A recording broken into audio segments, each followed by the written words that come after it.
महाराष्ट्रामध्ये असा एक नेता होता राज ठाकरे की त्यांना जवळजवळ सर्वच लोक त्यांच्यावरती प्रेम करायचे.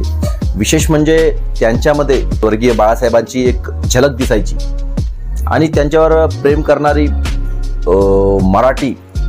मराठी मातीतला प्रत्येक माणूस त्यांच्यावरती प्रेम करायचा. पण या काही काळामध्ये असं काही घडलं आणि ते काय घडलं या मावशी आपल्याला सांगतील. तर तुम्ही सुद्धा कमेंट करा, बघूया. हा, भाषण खूप छान होतं, पण थोडंसं वाईट वाटलं की बाळासाहेब म्हणजे राज ठाकरे आपला पक्ष म्हणजे सपोर्ट ते नरेंद्र मोदीला देऊ लागले, तर ते जरा थोडं कुठं तरी खटकलं माझ्या मते. हा, नरेंद्र मोदी आम्हाला कोणालाच नकोय, कोणालाच नकोय. ते मोदी म्हणजे नकोच. एक आम्हाला ह्यांना म्हणजे हद्दपार करायचे आणि संविधान वाचवायचे. मेन आमची एवढीच इच्छा आहे की